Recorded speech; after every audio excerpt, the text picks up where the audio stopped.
Ovaj lik je cringe. Snima hentai, zamisli.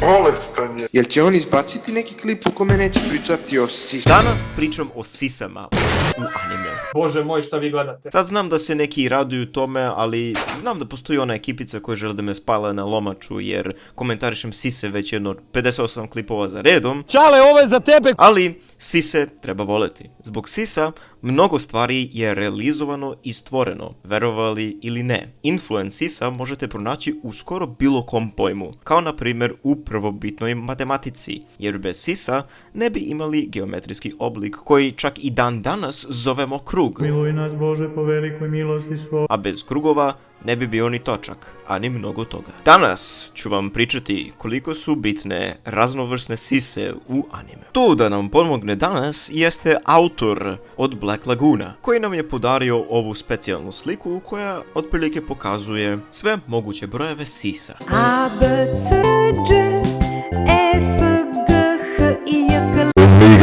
Ako se neko pita da li je ovo official, da jeste, zapravo možete ovu sliku da nađete ako čitate Black Lagoon mangu. Ili jednostavno ukucate Black Lagoon tits ili pitate najbližeg anime youtubera za pomoć. Volim te.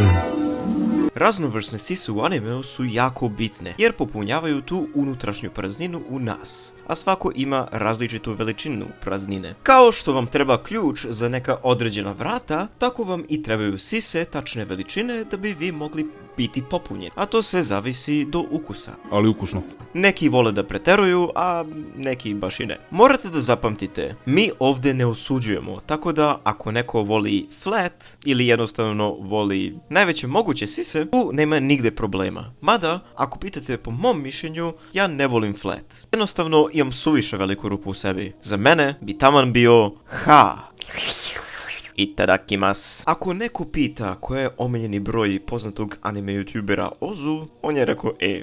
Naravno, zlatna sredina bi vjerojatno bila F ili E. Mada, dosta ljudi zapravo vole i kada njihovi anime karakteri nisu baš toliko prepumpani, tako da neki i više vole manje od E. Najveći razlog zašto ne volim flat kapove u animeima jeste zato što jebeno mnogo puta se dešava da ispane neka neprijatna scena jer krene da se upoređuju velike sise i male. Iako su, nažalost, male jako inferiorne naspram velikih, što se tiče pranja para.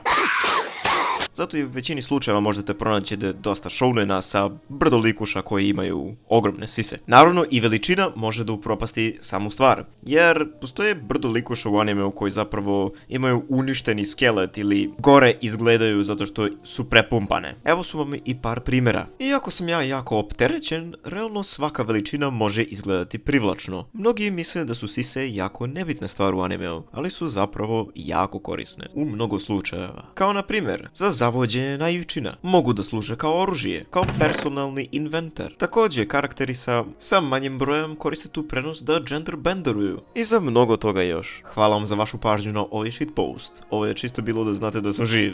I očekujte parodiju sljedeći klip. Sayonara.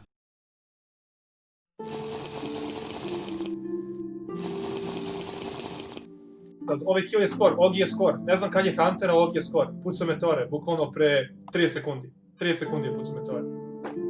Gde si ti?